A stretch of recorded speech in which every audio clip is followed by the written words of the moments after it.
नमस्कार, live news में आपका स्वागत है। मैं आशीन दीक्षित और आप देख रहे हैं के न्यूज इंडिया। वक्त हो चुका है खबरों का, उससे पहले रुक पड़ते हैं हेडलाइंस की ओर। श्री गणेश महोत्सव आज से शुरू, आज से 10 दिन तक गणेश महोत्सव की रहेगी धूम। वैष्णो देवी में लैंडस्लाइड से मौत का आंकड़ा 31 हुआ। मृतकों में ज्यादातर श्रद्धालु, रेस्क्यू ऑपरेशन जारी। कुल्लू में 20 घर, दुकानें, रेस्टोरेंट, ब्याज में भरे टोल प्लाजा जलमग्न। पंजाब में 30 अगस्त तक स्कूल बंद, 7 जिले बाढ़ की चपेट में। एनडीआरएफ के बाद आर्मी बुलाई। दरभंगा में राहुल गांधी की वोटर अधिकार यात्रा, 30 किलोमीटर की दूरी तय करेंगे। आप नेता सौरभ भारद्वाज का बड़ा दावा, 20 घंटे की छापेमारी के बाद सौरभ ने किया दावा। सौरभ ईडी के इच्छा के अनुसार काम नहीं करूंगा। आप देख रहे हैं के न्यूज, खबरों का सारथी। बड़ी जानकारी आपको बता रहे, रायपुर से छत्तीसगढ़ के सीएम विष्णुदेव साय के विदेश दौरा। सीएम साय के विदेश दौरा का आज 6वां दिन। जापान से साउथ कोरिया पहुंचे सीएम साय। साउथ कोरिया के सियोल पहुंचे सीएम साय। सियोल में साउथ कोरिया के निवेशकों से करेंगे मुलाकात। आपको बता दें कि राउंड टेबल मीटिंग में होंगे शामिल सीएम साय। बड़ी जानकारी आपको बता रहे हैं, साउथ कोरिया के सियोल पहुंचे सीएम साय। बड़ी जानकारी आपको बता रहे हैं, सियोल में साउथ कोरिया के निवेशकों से करेंगे मुलाकात। राउंड टेबल मीटिंग में होंगे शामिल सीएम। छत्तीसगढ़ के सीएम विष्णुदेव साय का विदेश दौरा। अहम जानकारी आपको बता रहे हैं, सीएम साय के विदेश दौरा का 6वां दिन आज। जापान से साउथ कोरिया पहुंचेंगे सीएम साय।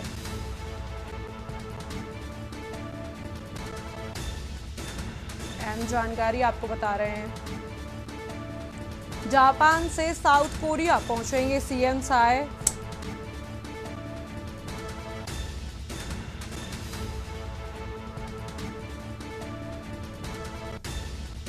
सियोल में साउथ कोरिया के निवेशकों से करेंगे मुलाकात।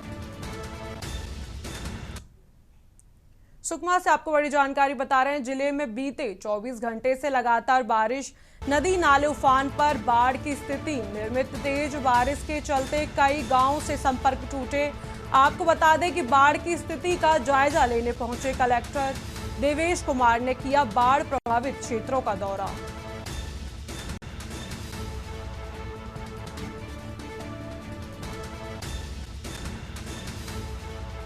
नदी नाले उफान पर, बाढ़ की स्थिति निर्मित।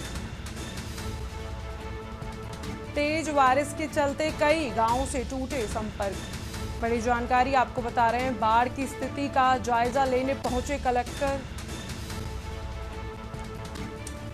देवेश कुमार ने किया बाढ़ प्रभावित क्षेत्रों का दौरा।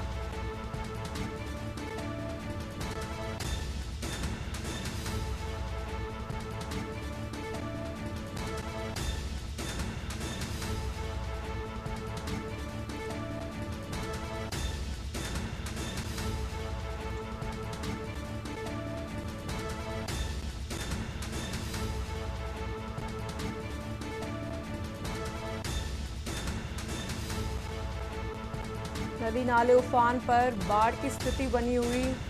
तेज बारिश के चलते कई गांवों से संपर्क टूटे। बड़ी जानकारी आपको बता रहे हैं, बाढ़ की स्थिति का जायजा लेने पहुंचे कलेक्टर। तस्वीरों में आप देख सकते हैं, देवेश कुमार ने किया बाढ़ प्रभावित क्षेत्रों का दौरा। सुकमा से आपको बड़ी जानकारी बता रहे हैं,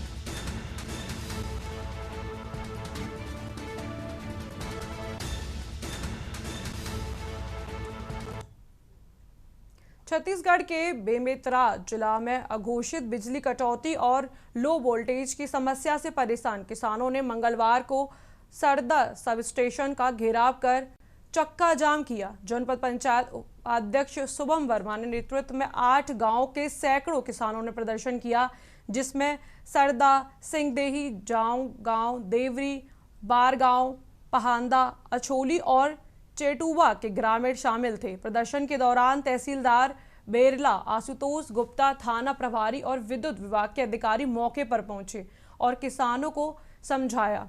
करीब 1 घंटे चले चक्का जाम के बाद किसानों ने आंदोलन समाप्त किया। किसानों का कहना है कि बिजली कटौती और लो वोल्टेज के कारण उन्हें बार बार पंप नहीं चला पा रहे हैं, जिससे खेतों में पानी की कमी हो रही है और धान की फसल सूखने की कगार पर है। यदि जल्द व्यवस्था नहीं सुधरी तो उनके उग्र आंदोलन की चेतावनी भी दी। कटौती बंद करो, बंद करो, बंद करो। हम अपना अधिकार मांगते, नहीं किसी से भीख मांगते। हम अपना अधिकार मांगते, नहीं किसी से भीख मांगते।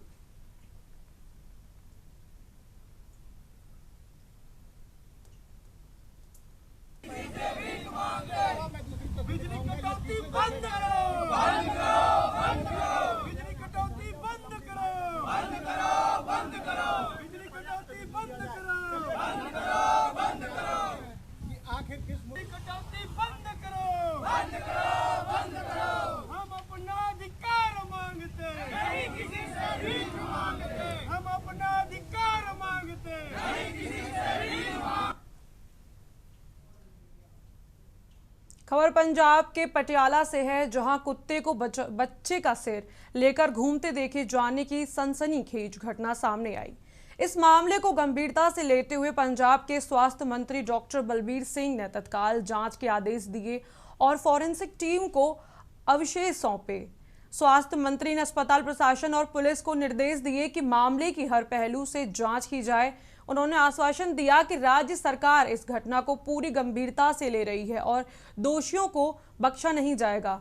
मेडिकल सुपर डॉक्टर विशाल चोपड़ा ने बताया कि अस्पताल से कोई नवजात बच्चा लापता नहीं है।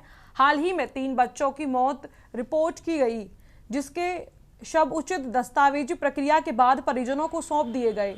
प्रभावित जांच में यह घटना अस्पताल परिसर के बाहर से जुड़ी प्रतीत हो रही थी। पुलिस और अस्पताल प्रशासन मामले के विस्तृत जांच में जुटे हैं ताकि सच्चाई सामने लाई जा सके।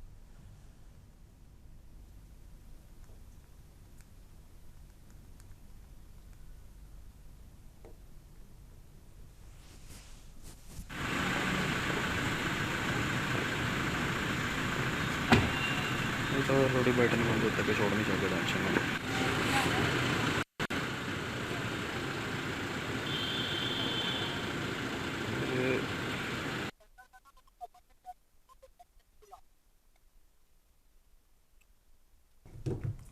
भांगड़ा से आपको बड़ी खबर बता रहे हैं। भांगड़ा नंगल के गांव रायपुर मैदान में स्थित विश्व प्रसिद्ध और ऐतिहासिक बाबा गरीबदास मंदिर इन दिनों गोविंद सागर झील के बढ़ते जलस्तर के कारण पूरी तरह पानी से घिर चुका है।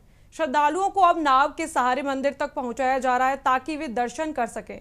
जानकारी के अनुसार जब गोविंद सागर झील का जलस्तर 1666 फीट तक पहुंचा तो मंदिर लगभग 2.5 से 3 फीट तक पानी में डूब जाता है। यह दृश्य जहां एक ओर भक्तों के लिए चुनौतीपूर्ण है, वहीं दूसरी ओर यह मंदिर एक अनोखी स्थिति को दर्शाता है जो हर वर्ष मानसून के दौरान जल में समाहित हो जाता है। श्रद्धालुओं की आस्था और मंदिर की ऐतिहासिकता इसे विशेष धार्मिक स्थल बनाती है। यहाँ जल के बीच दर्शन करना एक अलग ही अनुभव प्रदान करता है। लेके आओ ना, फिर इधर दिखाओ।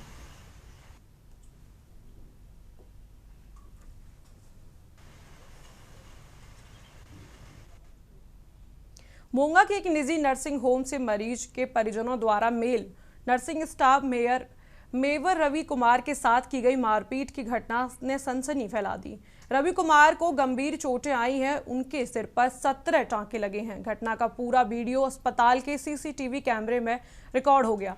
रवि कुमार ने बताया कि वार्ड में ड्यूटी के दौरान उन्होंने मरीज के साथ आए कुछ लोगों को अस्पताल परिसर में अनुचित स्थान पर बैठने से रोका था। कुछ समय बाद ही उन्हीं लोगों ने उन पर हमला कर दिया और लोहे के कड़े से सिर पर वार किया। उन्होंने पुलिस को शिकायत दी कि लेकिन अभी तक बयान दर्ज नहीं किया गया। मोगा सरकारी अस्पताल के एसएमओ डॉक्टर गगनदीप ने बताया कि रवि कुमार का इलाज शुरू कर दिया गया है और वह खतरे से बाहर हैं। अस्पताल के एमएलआर पुलिस स्टेशन को भेज दी गई है और इस मामले की जांच जारी है।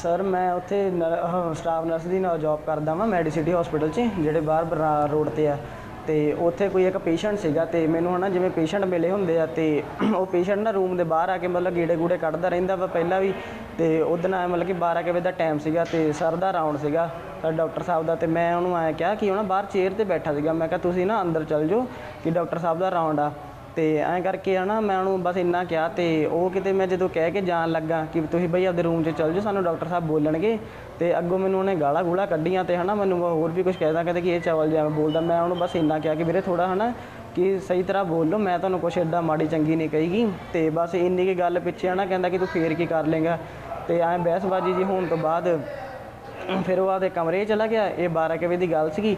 ਫਿਰ 1:30 ਵਜੇ ਨੂੰ ਮਤਲਬ ਕਿ ਆਇਆ ਸੀਗਾ ਕਿ ਮੈਂ ਨਾ ਆਪਦੀ ਇੰਚਾਰਜ ਕੋਲੇ ਖੜਾ ਸੀਗਾ ਉੱਥੇ ਕਾਊਂਟਰ ਤੇ ਜਿੱਥੇ ਸਾਡਾ ਨਰਸਿੰਗ ਸਟੇਸ਼ਨ ਹੁੰਦਾ ਵਾ ਤੇ ਮੇਰੀ ਮਤਲਬ ਕਿ ਮੂੰਹ ਉੱਧਰ ਬੈਕ ਕੀਤੀ ਹੋਈ ਸੀ ਉੱਧਰ ਪਾਸੇ ਤੇ ਮੈਂ ਆਪਦੇ ਇੱਧਰ ਸਾਹਮਣੇ ਮੈਡਮ ਨਾਲ ਗੱਲ ਕਰੀ ਜਾਂਦਾ ਸੀਗਾ ਤੇ ਮੈਡਮ ਨਾਲ ਗੱਲ ਕਰਦੇ ਕਰਦੇ ਬਸ ਇੰਨੇ 'ਚ ਉਹ ਮਗਰੋਂ ਆਇਆ ਤੇ ਮੇਰੇ ਕੜੇ ਕੁੜੇ ਮਾਰਨ ਲੱਗ ਗਿਆ। ਕੱਲ੍ਹ ਦੀ ਗੱਲ ਹੈ ਜੀ 25/8/25 ਕੱਲ੍ਹ ਈਵਨਿੰਗ ਦੇ ਵਿੱਚ ਸਾਡੇ ਕੋਲੇ ਰਵੀ ਕੁਮਾਰ ਨਾਮ ਦਾ ਇੱਕ ਲੜਕਾ ਐਡਮਿਟ ਹੋਇਆ ਜਿਹਦੀ ਕਿਸੇ ਪ੍ਰਾਈਵੇਟ ਹਸਪੀਟਲ ਦੇ ਵਿੱਚ ਲੜਾਈ ਹੋਈ ਸੀ। ਸਾਡੇ ਕੋਲੇ ਉਹ ਆਏ ਆ ਸਾਡੇ ਡਾਕਟਰ ਸਾਹਿਬ ਨੇ ਉਹਨਾਂ ਦੀ ਇਲਾਜ ਕੀਤਾ MLR ਕੱਟੀ ਆ ਪੁਲਿਸ ਨੂੰ ਇਨਫੋਰਮ ਕਰ ਦਿੱਤਾ ਗਿਆ। ਕਿੱਦਾਂ ਕੰਡੀਸ਼ਨ ਹੈ ਜੀ ਉਹਨਾਂ ਦੀ? ਫਿਲਹਾਲ ਉਹਦੀ ਸਟੇਬਲ ਹੈ ਜੀ ਕੰਡੀਸ਼ਨ। ਜੋ ਸਟਾਫ ਜਿਹੜਾ ਉੱਥੇ ਪ੍ਰਾਈਵੇਟ ਨਰਸਿੰਗ ਹੋਮ 'ਚ ਕੰਮ ਕਰਦਾ ਉਹ ਦੱਸਿਆ ਉਹਨਾਂ ਜੀ ਕੁਝ ਕੀ ਕਾਰਨ ਦੇ ਕੀ ਲੜਾਈ ਹੋਈ? ਨਹੀਂ ਸਾਡੇ ਡਾਕਟਰ ਜ਼ਿਆਦਾ ਇਸ ਚੀਜ਼ ਬਾਰੇ ਉਹਦੀ ਹਾਲਤ ਬਾਰੇ ਜ਼ਰੂਰ ਪੁੱਛਦੇ ਹੈਗੇ ਪਰ ਇਹਦੇ ਬਾਰੇ ਜ਼ਿਆਦਾ ਇਨਕੁਆਇਰੀ ਨਹੀਂ ਕਰਦੇ। ਉਹ ਪੁਲਿਸ ਨੂੰ ਦੇਖੇਗੀ ਅੱਗੇ ਬਿਆਨ ਲਓ।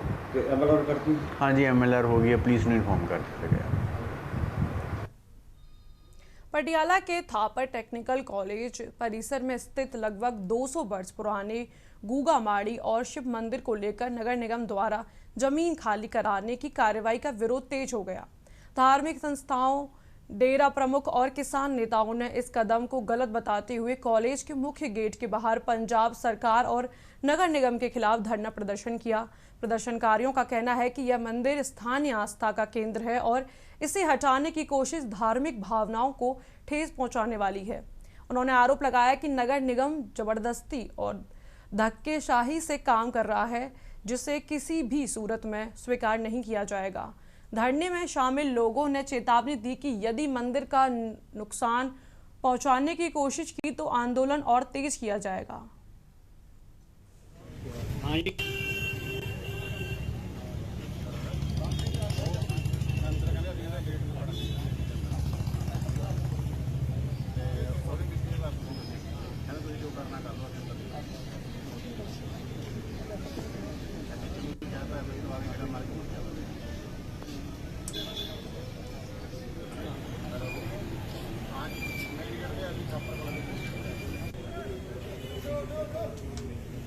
बढ़िया जी।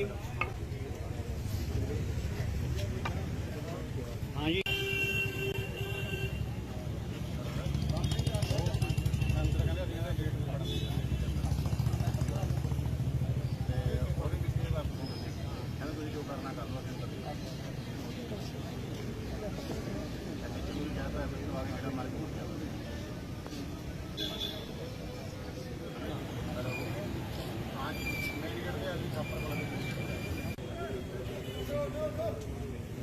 बढ़िया जी। हाँ जी।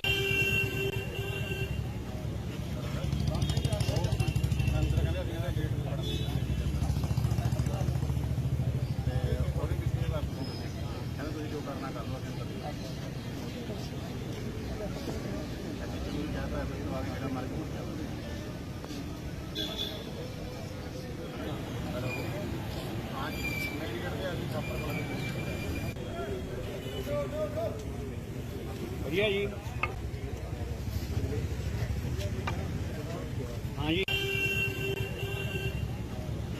ਅੱਜ ਪਟਿਆਲੇ 'ਚ ਪਹਿਲਾਂ ਵੀ ਬਹੁਤ ਸੰਘਰਸ਼ ਚੱਲ ਰਹੇ ਨੇ ਕਿ ਜ਼ਿਲ੍ਹਾ ਪ੍ਰਸ਼ਾਸਨ ਕਾਰਪੋਰੇਸ਼ਨ ਨੂੰ ਆਪਣਾ ਹਥਿਆਰ ਬਣਾ ਕੇ ਪੰਜਾਬ ਸਰਕਾਰ ਤੇ ਪਟਿਆਲਾ ਸ਼ਹਿਰ ਨੂੰ ਲੁੱਟਣ ਨੂੰ ਫਿਰਦੀ ਆ ਕਮਰਸ਼ਲੀ ਤੌਰ ਤੇ, ਕਿਉਂਕਿ ਸਾਰੀ ਜਾਇਦਾਦਾਂ ਜਿਹੜੀਆਂ ਨੇ ਉਹ ਦੱਬ ਕੇ ਸਰਕਾਰ ਵੇਚ ਵੱਟ ਕੇ ਰੈਵਨਿਊ ਜਨਰੇਟ ਕਰਨਾ ਚਾਹੁੰਦੀ ਹੈ।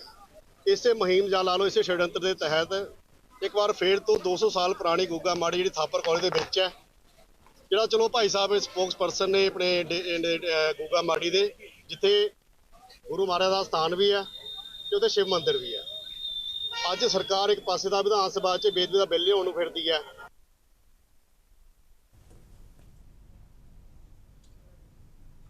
खबर की ओर रुख करते हैं। गुरुग्राम में बीती रात एक बड़ी पुलिस कार्रवाई के दौरान मुठभेड़ में शामिल 5 आरोपियों को पुलिस ने काबू कर लिया। इनमें से 4 को गोली लगी और उन्हें इलाज के लिए अस्पताल में भर्ती कराया गया। यह मुठभेड़ पटौदी रोड के पास बाजीपुर इलाके में रात करीब 12:15 पर जब अपराध शाखा sector 31 Manesar sector 43 STF Gurugram की संयुक्त टीम ने रोहित शौकीन हत्याकांड और सिंह राहुल फजियालपुरिया पर फायरिंग मामले में वांछित आरोपियों को पकड़ने के लिए ऑपरेशन चलाया। पुलिस के मुताबिक मुठभेड़ के दौरान करीब 18 राउंड फायरिंग हुई। इस एक आरोपी गौतम को नियमानुसार थाना सेक्टर 10 के दर्ज केस के तहत गिरफ्तार कर लिया गया। फिलहाल 4 घायल आरोपियों का इलाज जारी है और पुलिस मामले की आगे की जांच में जुटी हुई है। ये कार्रवाई गुरुग्राम पुलिस के लिए एक बड़ी सफलता मानी जा रही है।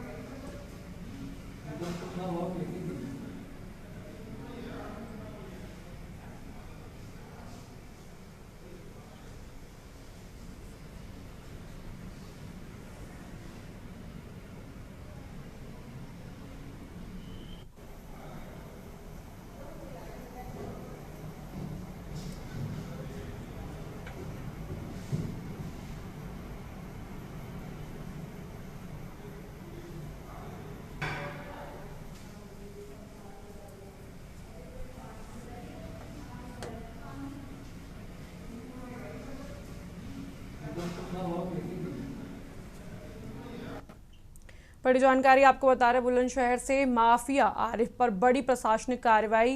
आर्थिक कमर तोड़ने को 22 लाख रुपए की संपत्ति कुर्क। डीएम के आदेश पर एसडीएम सीओ मौके पर रहे मौजूद। कुख्यात गोकश आरिफ पर तामील था गैंगस्टर एक्ट की धारा 14 सेक्शन B(a) के तहत हुई कार्रवाई। हाजी आरिफ पर लूट, डकैती व हत्या के आरोप दर्ज है। आधा सैकड़ा से अधिक संगीन मुकदमे। मोहल्ला सेकपेन स्थित आवास पर हुई कार्रवाई। आपको बता दें कि थाना गुर्जा नगर का है कुर्की का पूरा मामला।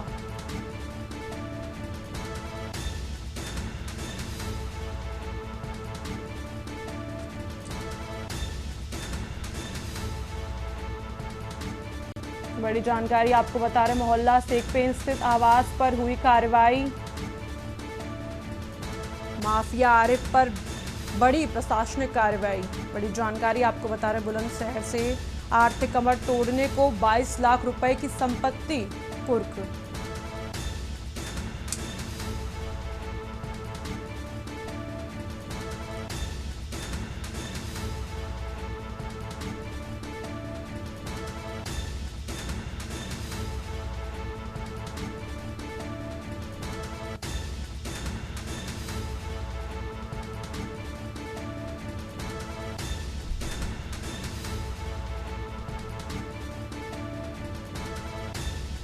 बड़ी जानकारी आपको बता रहे बुलंदशहर से।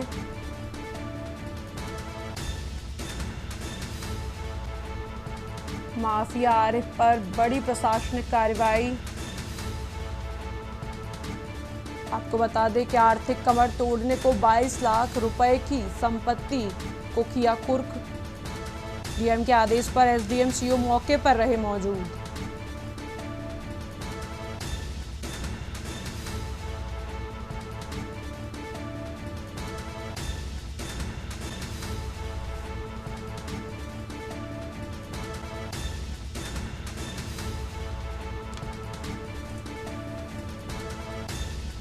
दर्ज है आधा सैकड़ा से अधिक संगीन मुकदमे। बड़ी जानकारी आपको बता रहे हैं बुलंदशहर से।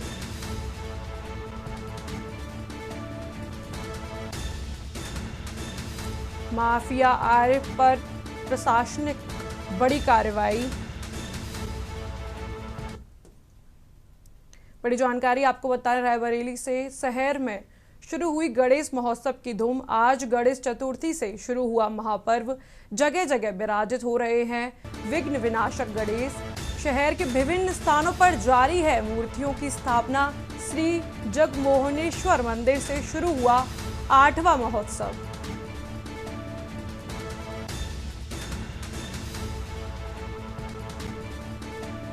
बड़ी जानकारी आपको बता रहे हैं शहर के विभिन्न स्थानों पर जारी है मूर्तियों की स्थापना। आज गणेश चतुर्थी से शुरू हुआ पर्व। जगह जगह विराजित हैं विनाशक गणेश, विघ्न विनाशक गणेश। शहर के विभिन्न स्थानों पर जारी है मूर्तियों की स्थापना।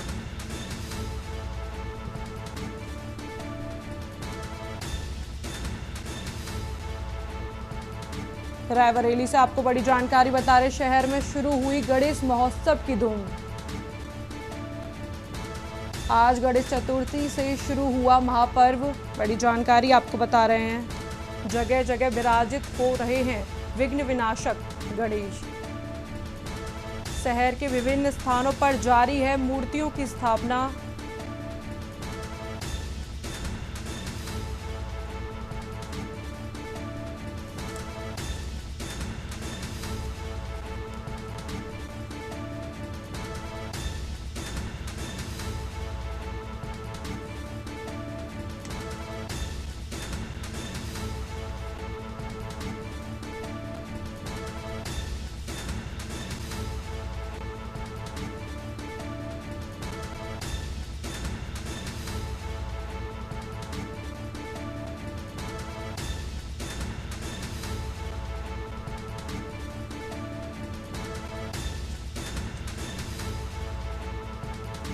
शहर के विभिन्न स्थानों पर जारी है मूर्तियों की स्थापना। आपको बता दें कि आज गणेश चतुर्थी से शुरू हुआ महापर्व। जगह जगह विराजित हो रहे हैं विघ्न विनाशक गणेश।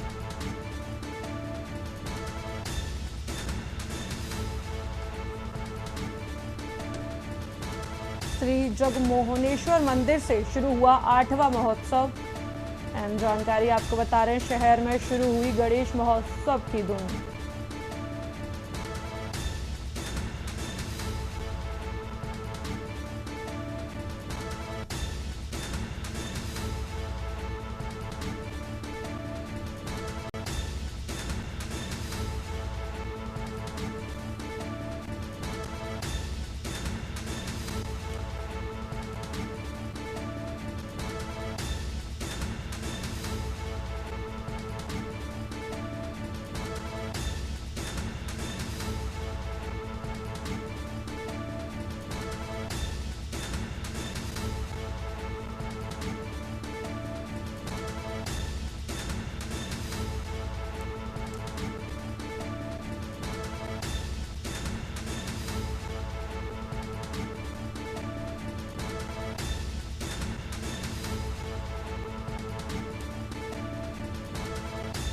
आपको बता दें कि जगह जगह विराजित हो रहे हैं गणेश जी की मूर्तियां।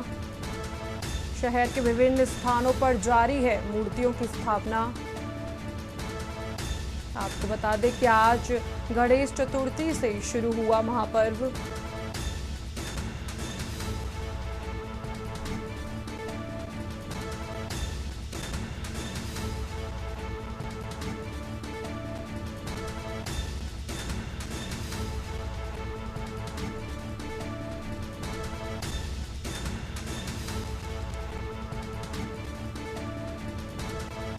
जानकारी आपको बता रहे हैं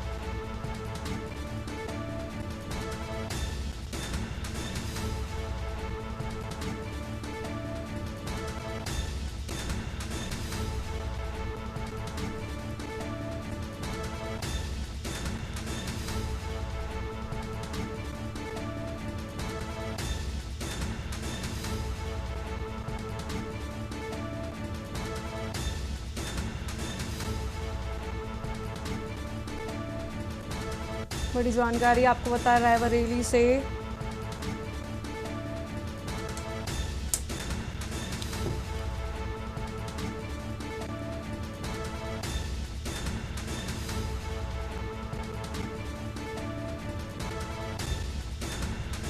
आज गणेश चतुर्थी से शुरू हुआ महापर्व। अहम जानकारी आपको बता रहे हैं, जगह जगह विराजित हो रहे हैं गणेश जी की मूर्तियां। शहर के विभिन्न स्थानों पर जारी है मूर्तियों की स्थापना। अहम जानकारी आपको बता रहे हैं, आज गणेश चतुर्थी से शुरू हुआ महापर्व।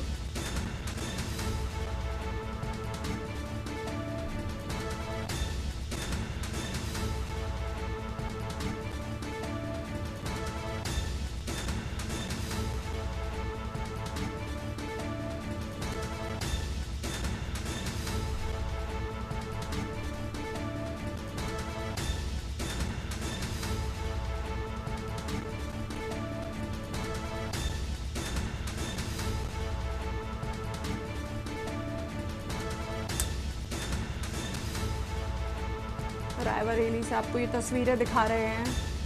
शहर के विभिन्न स्थानों पर जारी है मूर्तियों की स्थापना।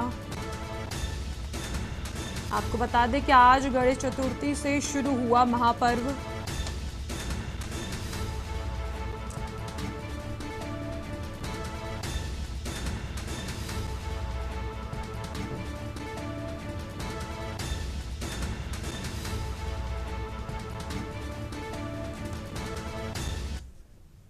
फिलहाल वक्त हो चुका है एक छोटे से ब्रेक का, जल्द मिलते हैं ब्रेक के बाद।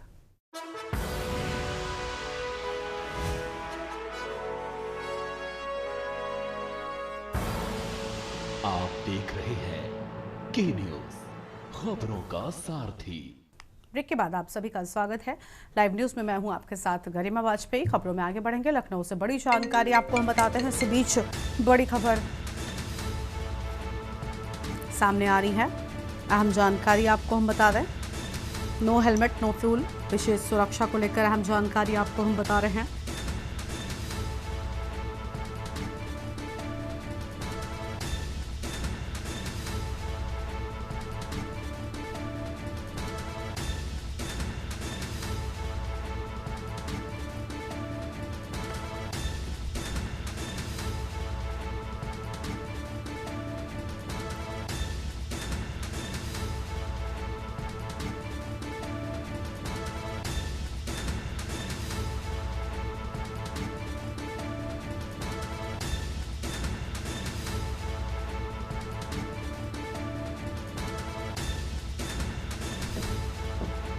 नो हेलमेट नो फ्यूल विशेष सड़क सुरक्षा अभियान, बड़ी जानकारी आपको हम बता रहे हैं। आम खबर आपको हम बता दें, डीएम की मौजूदगी में अभियान संचालित किया जाएगा। ये बड़ी जानकारी सामने आ रही है।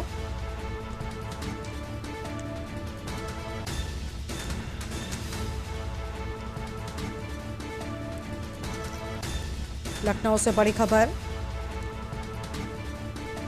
नो हेलमेट नो फ्यूल विशेष सड़क सुरक्षा अभियान। अहम जानकारी आपको हम बता दें, डीएम की मौजूदगी में अभियान संचालित किया जाएगा। ये बड़ी खबर आपको हम बता रहे हैं। नो हेलमेट नो फ्यूल विशेष सड़क सुरक्षा अभियान।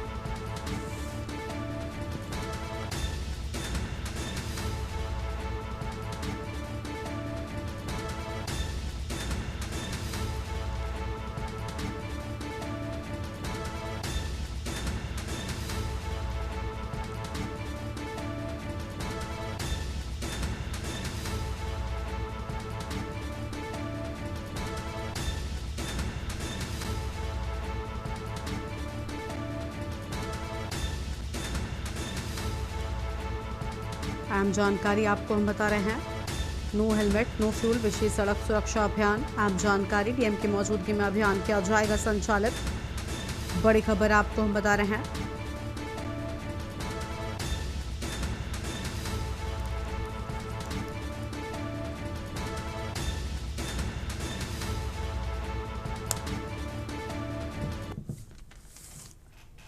और अगली खबर आपको लखनऊ से ही बताते हैं। बड़ी जानकारी लखनऊ से सामने आ रही है। लखनऊ से बड़ी खबर का रुख कर लेंगे। आम खबर लखनऊ से,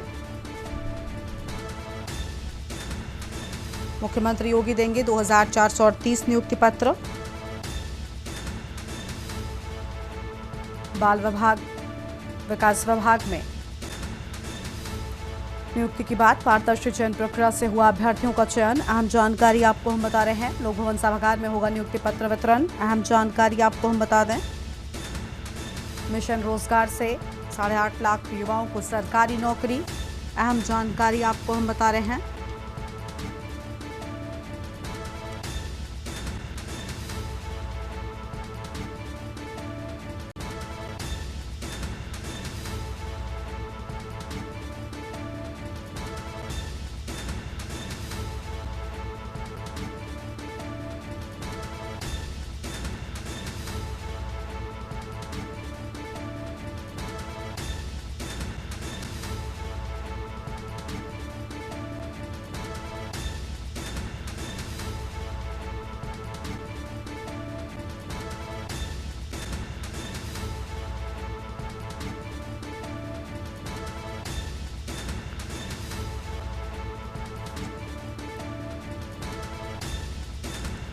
बड़ी जानकारी आपको हम बता दें। यह अहम खबर सामने आई है। बाल विकास विभाग में होंगी नियुक्तियां। अहम जानकारी आपको हम बता रहे हैं। पारदर्शी चयन प्रक्रिया से हुआ अभ्यर्थियों का चयन। अहम जानकारी आपको हम बता रहे हैं।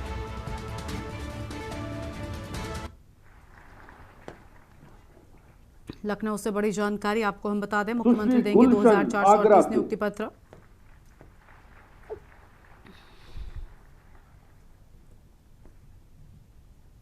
कानपुर नगर से सुश्री नेहा गुप्ता,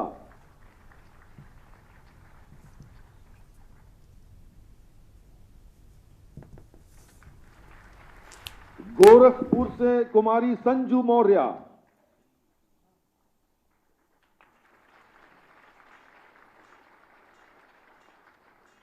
सीतापुर से सुश्री सीमा शुक्ला,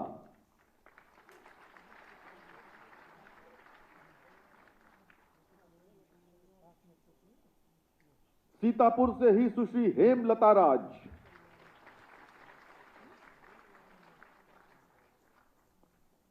रायबरेली से अंकिता पटेल,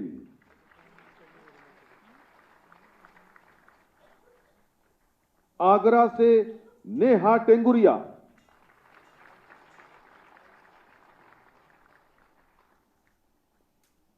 आजमगढ़ पूजा सिंह,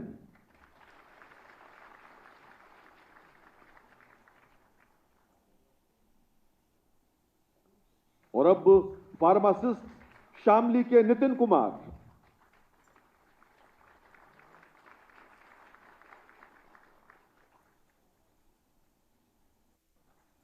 बाराबंकी की सुश्री सीमा रानी,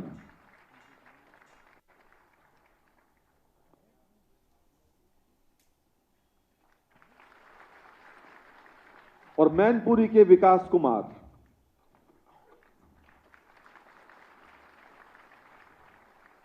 बहुत बहुत धन्यवाद माननीय मुख्यमंत्री महोदय, आपकी सदाशयता के लिए बहुत बहुत धन्यवाद। और हमारे बीच कुछ उम्मीदवार हैं जो अपने विचार हमसे साझा करने वाले हैं। माननीय मुख्यमंत्री महोदय की अनुमति से अब हम सबसे पहले आवाज दे रहे हैं लखीमपुर खीरी की सुश्री नंदू राणा को, जो थारू जनजाति से आती हैं और मुख्य सेविका के पद पर चयनित हुई हैं।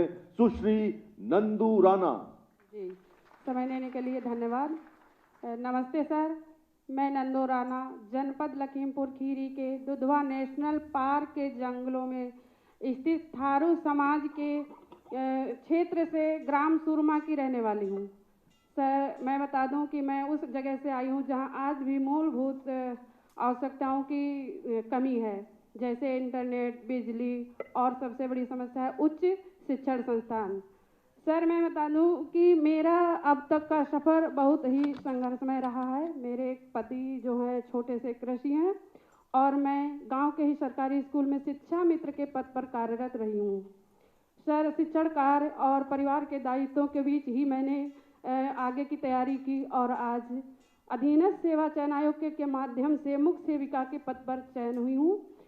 निष्पक्ष इस भर्ती प्रक्रिया को निष्पक्ष तरीके से पूर्ण कराने के लिए मैं माननीय मुख्यमंत्री जी को हृदय से आभार व्यक्त करती हूँ। और मैं बताना चाहती हूँ प्रदेश की जनता को कि जब एक आदिवासी समाज की महिला को ये अवसर प्राप्त हो सकता है तो हर वह लड़की या महिला अपने मेहनत के बल पर कोई भी पद हासिल कर सकती है। यह सब आपके स्वच्छ सरकार में ही संभव है और इसके लिए मैं पुनः एक बार माननीय मुख्यमंत्री जी को हृदय से साधुवाद करती हूँ। धन्यवाद। बहुत बहुत धन्यवाद नंदू राणा जी, बहुत धन्यवाद। और हमारे बीच सुश्री अवंतिका मिश्रा हैं लखनऊ से। ये लखनऊ विश्वविद्यालय की स्नातकोत्तर की टॉपर हैं, गोल्ड मेडलिस्ट हैं अवंतिका मिश्रा। नमस्कार सर, मेरा नाम अवंतिका मिश्रा है। मैं लखनऊ की निवासी हूँ। मैं अपने और अपने परिवार की तरफ से आपको बहुत बहुत धन्यवाद करना चाहूँगी कि आज मुझे यह शुभ अवसर प्राप्त हुआ। सर, मैंने लखनऊ यूनिवर्सिटी से पोस्ट ग्रेजुएट किया है सोशल वर्क में और मैंने उसमें टॉप किया था और मुझे 5 गोल्ड मेडल प्रदान किए गए थे। उसके बाद सर मैंने अपनी तैयारी सिविल सर्विसेज में स्टार्ट की थी, मगर मेरे सामने फिर कुछ चुनौतियां आ गई और मेरे पिताजी का स्वास्थ्य कुछ बिगड़ गया, जिस वजह से घर की जिम्मेदारियां मुझ पे आ गई और मुझे वह तैयारी बीच में ही रोकनी पड़ी। फिर इस भर्ती ने मुझे एक सुनहरा अवसर प्रदान किया।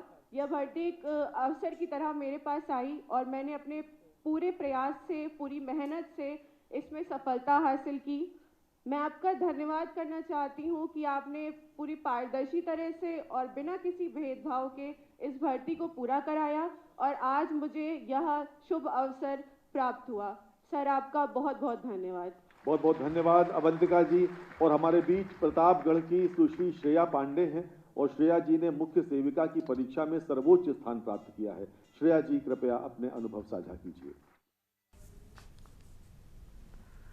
आप सुन रहे थे लखनऊ से आपको हम तस्वीरें दिखा रहे थे जहां पर नियुक्ति पत्र सौंपते नजर आए मुख्यमंत्री। अब आगे बढ़ेंगे खबरों की ओर। आगे बड़ी खबर आपको हम बरेली से बताते हैं। बरेली से इस बीच बड़ी जानकारी सामने आ रही है। बरेली में बढ़ा उत्पादन लेकिन घटी उत्पादकता। अहम जानकारी आपको हम बता दें, बरेली से बड़ी जानकारी सामने आ रही है।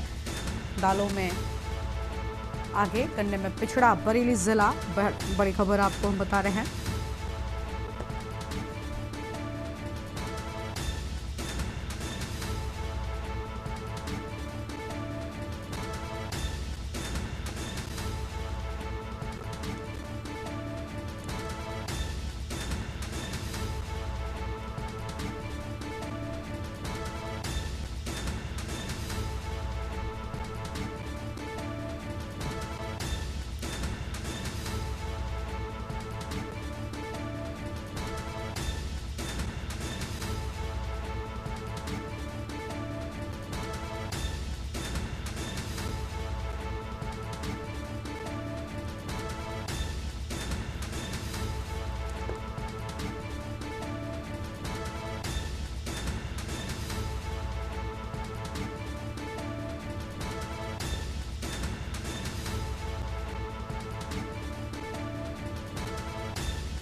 बड़ी जानकारी आपको हम बता रहे हैं। बरेली से अहम जानकारी आपको हम बताते हैं, जहां पर मंडलीय समीक्षा बैठक में हुआ विश्लेषण। अहम खबर आपको हम बता रहे हैं।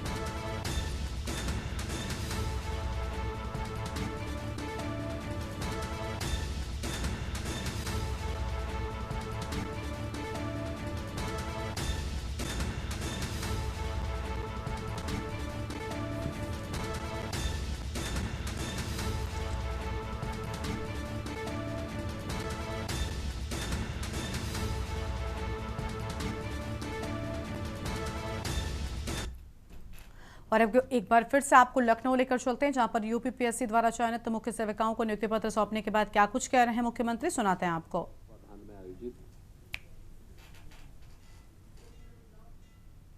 देश के नवचयनित मुख्य सेविकाओं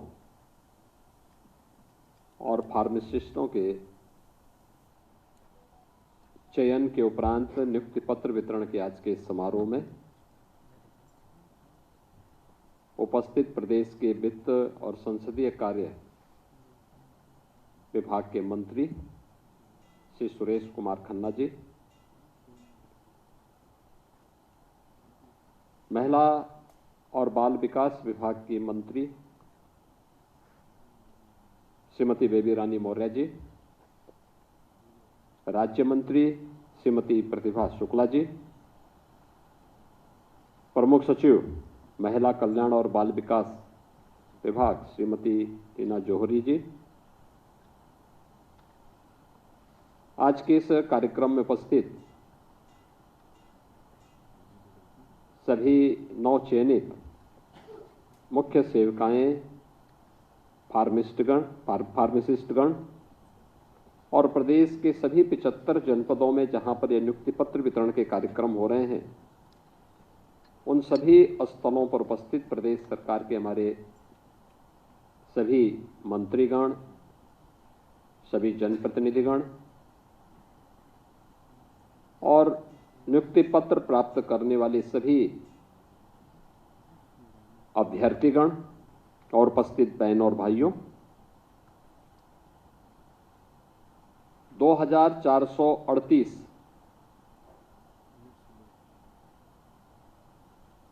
अभ्यर्थियों को ये नियुक्ति पत्र आज एक साथ वितरित हो रहे हैं, जिसमें 2425 आंगनबाड़ी केंद्रों में प्रदेश की कुपोषित माताओं के लिए और नवजात शिशुओं के पोषण अभियान की मॉनिटरिंग के लिए मुख्य सेविकाओं का और 13 फार्मासिस्ट की चयन की प्रक्रिया संपन्न होने के उपरांत आज ये नियुक्ति पत्र वितरण का कार्यक्रम हो रहा है। मैं सबसे पहले जो प्रदेश भर की बेटियों को यह अवसर प्राप्त हो रहा है, उन सबको, उनके परिवार के सभी सदस्यों को इस चयन की प्रक्रिया में सफलतापूर्वक नियुक्ति पत्र वितरण होने के इस अवसर पर प्रदेश सरकार की ओर से हृदय से बधाई देता हूं और अधीनस्थ सेवा चयन आयोग को इस पूरी प्रक्रिया को निष्पक्ष, पारदर्शी और शासन की मंशा के अनुरूप करने के लिए हृदय से धन्यवाद भी करता हूं। वास्तव में हर एक युवा के मन में एक सपना होता है और उस सपने को प्राप्त करने के लिए वह अपने स्तर पर प्रयास करता है, एक स्वस्थ प्रतिस्पर्धा को आगे बढ़ाने का काम करता है। उस युवा के सपने को मंच देने का काम किसी भी लोकप्रिय सरकार को करना चाहिए। इस सरकार का दायित्व होता है, युवा प्रतिभाशाली होता है, ऊर्जा से भरपूर होता है, उसको सही दिशा मिल सके, वह राष्ट्र निर्माण की प्रवर्तमान अभियान का हिस्सा बन सके, यह किसी भी सरकार की जिम्मेदारी बननी चाहिए। लेकिन जब वही युवा भेदभाव का शिकार होता है, बेईमानी और भ्रष्टाचार की भेड़ चढ़ता है, यह क्षति केवल एक युवा की नहीं होती, राष्ट्रीय क्षति होती है।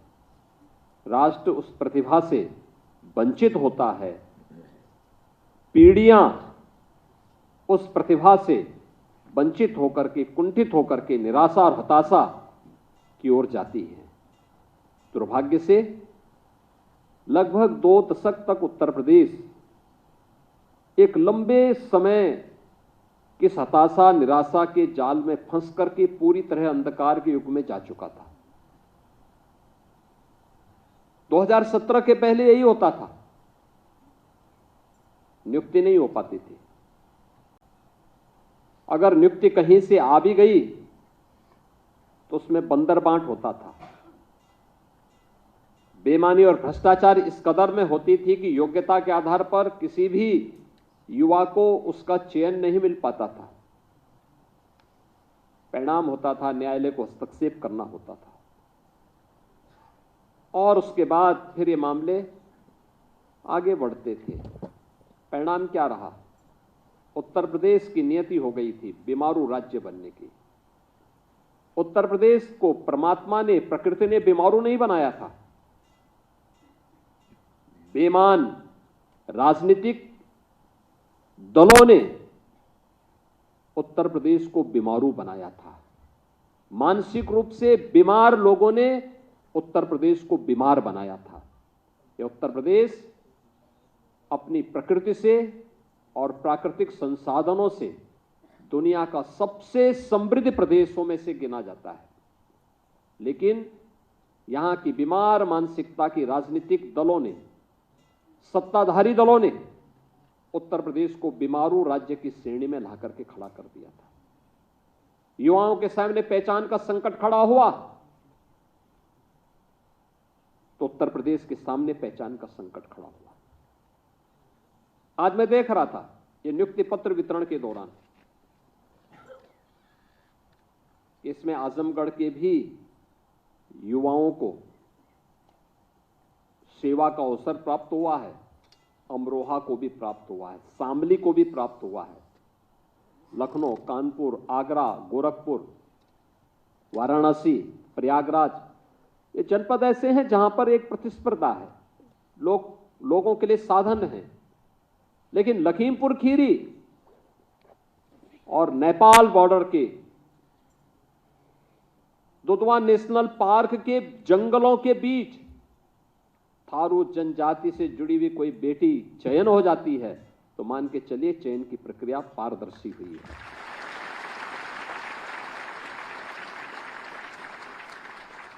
चयन की प्रक्रिया में अगर सुदूर किसी आजमगढ़ से, किसी अमरोहा से, किसी बिजनौर से, किसी शामली से, किसी ललितपुर से, किसी जालौन से, किसी सोनभद्र से अगर किसी बेटी का चयन होता है तो हम मान करके चलते हैं कि चयन की प्रक्रिया निष्पक्ष हुई है, पारदर्शी हुई है, क्योंकि प्रतिभा वहां पर भी है। और इस पूरी चयन की प्रक्रिया में आपने इन सब बातों को देखा होगा। नियुक्ति की प्रक्रिया के दौरान भी मैं देख रहा था, और एक नहीं, मैं तो अभी जो सूची मेरे सामने है इस सूची को मैं देख रहा था, 2-2 थारू बेटियों का चयन हुआ है। यानी जिन तक नौकरी नहीं पहुंच पाती थी, जिन तक योजनाएं नहीं पहुंच पाई थी, आज उन तक नौकरी पहुंच रही है।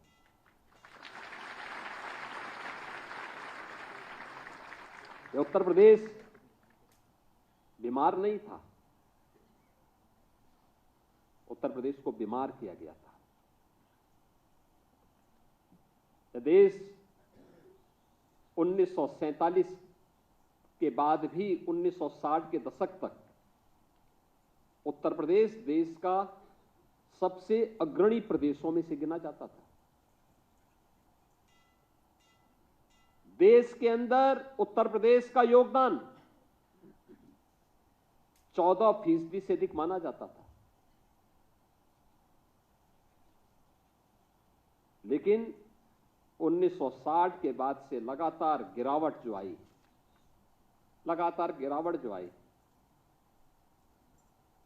1990 के बाद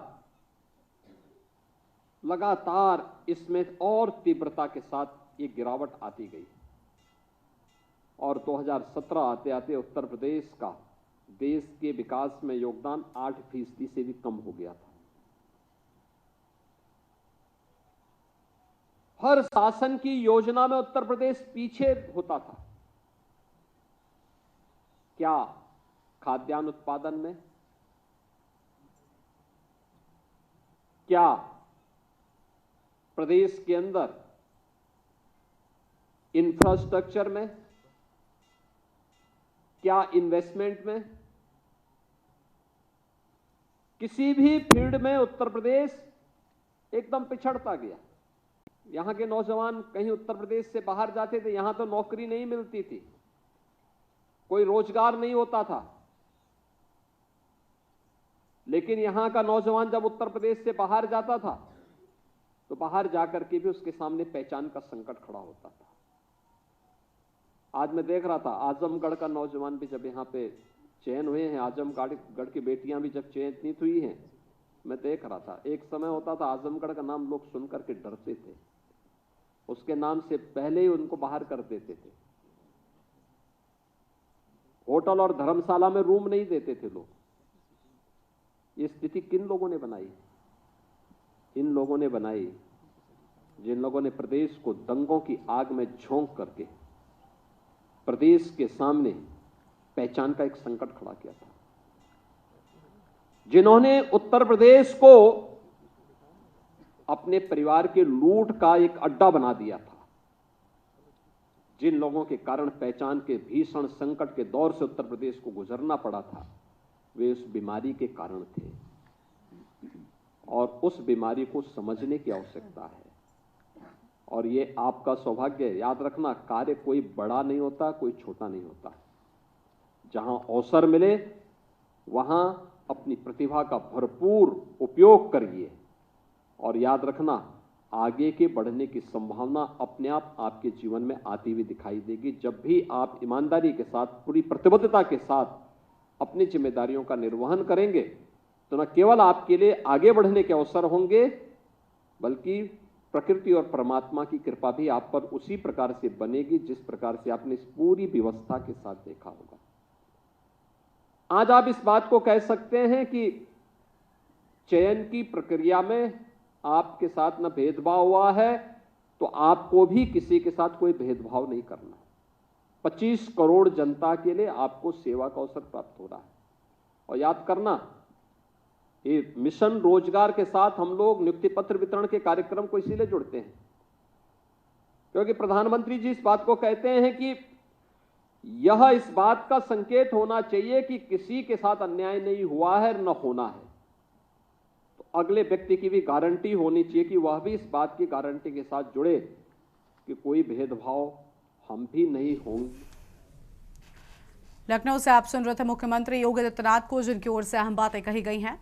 वापस से रुक कर लेते हैं खबरों की ओर। अगली बड़ी खबर आपको हम शाहजहांपुर से बताते हैं, जहां पर रोजा थाना क्षेत्र के दुर्गा एनक्लेव कॉलोनी से सूदखोरों की प्रताड़ना से आजिज होकर 3 वर्षीय मासूम बेटे सहित पति पत्नी को अपनी जीवन लीला समाप्त करने के लिए मजबूर होना पड़ा। कॉलोनी निवासी हरियाणा हैंडलूम के मालिक गौरव व उनकी पत्नी सहित मासूम की मौत की खबर ने सभी को हिलाकर रख दिया। बताया जा रहा है कि कारोबारी ने बैंक सहित सूदखोरों से व्यवसाय उपयोग के लिए ऋण ले रखा था। कारोबारी दिक्कतों के चलते गौरव उधार ली रकम नहीं चुका पा रहा था। दूसरी ओर सूदखोरों ने आपको बता दें कि सूदखोरों ने फंसी रकम वसूलने के लिए लगातार दबाव बना रखा था। मौके से बरामद बच्चे के शव को देखते हुए जहरीला पदार्थ खाने से मौत होने की बात कही जा रही है।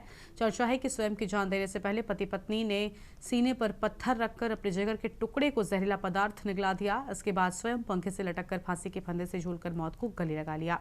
बताया जा रहा है कि मौके से 35 पेज का लंबा चौड़ा सुसाइड नोट भी बरामद हुआ है, जिसे पुलिस ने अपने कब्जे में ले लिया। हालांकि घटना के बाद तफ्तीश को आगे बढ़ाने में जुटे पुलिस अधिकारियों ने इसकी आधिकारिक पुष्टि नहीं हो सकी है। आपको बता दें कि इससे पहले भी इसी तरह हरियाणा के कारोबारी परिवार ने उत्तराखंड में सामूहिक रूप से स्वयं को समाप्त कर लिया था। सूदखोरों की प्रताड़ना से तंग आकर सामूहिक आत्महत्या का मामला लगातार सुर्खियों में बने रहने के बाद ऐसी पुनरावृत्ति रोकने को घड़ियाली आंसू बहाने का सिलसिला भी जारी रहा। अब शाहजहांपुर में एक बार फिर कारोबारी परिवार द्वारा सामूहिक आत्महत्या की घटना सामने आने के बाद सूदखोरों की मनमानी पर अंकुश न लग पाने को लेकर जिम्मेदारों पर सवाल उठना लाजमी है।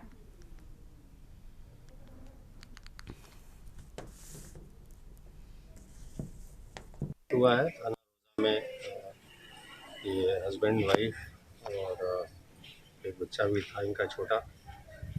इन्होंने पहले बच्चे को जहर दे दिया और उसके बाद दोनों पति पत्नी ने अंदर लगाकर सुसाइड कर लिया है। सुसाइड नोट भी प्राप्त हुआ है, कुछ आर्थिक तंगी का जिक्र है। आज की विस्तृत जांच की जा रही है, बॉडी पोस्टमार्टम के लिए भेज रहे हैं और जो भी तथ्य सामने आएंगे अधिक कार्रवाई की जाएगी। तो अपने बच्चों को रेगुलर मैं अपने स्कूल भेजती हूँ, मैंने वैसे ही अपने बच्चों को रेगुलर स्कूल भेजा, ठीक है। उसके बाद 8:15 बजे मेरे यहाँ छोटे देवर के यहाँ पर वो होता है, क्या बोलते हैं, चोलिया में। तो मेरी सासू माँ ने कहा कि एक फ़ोन मिला के दे दे छोटे देवर को। मैंने अपने छोटी देवर को फ़ोन मिलाया, मैं अपने टॉयलेट चली गई तो मम्मा ना पोछा लगा रही थी यहीं पर नीचे, एकदम आवाज़ें दी। मैंने कहा पता नहीं क्यों आवाज़ें दे रही हैं, क्या बात हो गई। मुझे लगा कि शायद गिर गई है मम्मा इसलिए आवाज़ें दे रही। तो मैं आके देखा तो मम्मी ऊपर गई थी, मम्मी ने दरवाज़ा पता नहीं ऑटोमेटिक खुला हुआ था, क्या था आई डोंट नो। और उसके बाद मम्मी ने मैंने दरवाज़ा उन्होंने ही दरवाज़ा खोला, मैंने पूरे रोड पे शोर मचा दिया। तो सामने वाले भैया भी आए, उन्होंने कहा क्या हुआ भाभी। तो सब लोग उस टाइम सब हमारे घर में इकट्ठे हो गए, हम लोगों को कुछ नहीं मैटर पता क्या हुआ या क्या नहीं। मतलब मेरे देवर की, मेरी देवरानी की और उसका, हम लोगों को, मेरे हस्बैंड तो बच्चों को छोड़ने गए हुए थे और मेरे बच्चे भी स्कूल गए हुए हैं, अभी उनको तक को नहीं पता ये सब कुछ कांड हमारे घर में हो चुका है।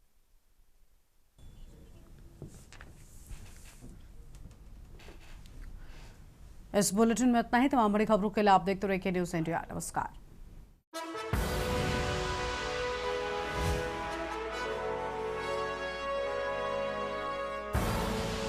आप देख रहे हैं के न्यूज़, खबरों का सारथी।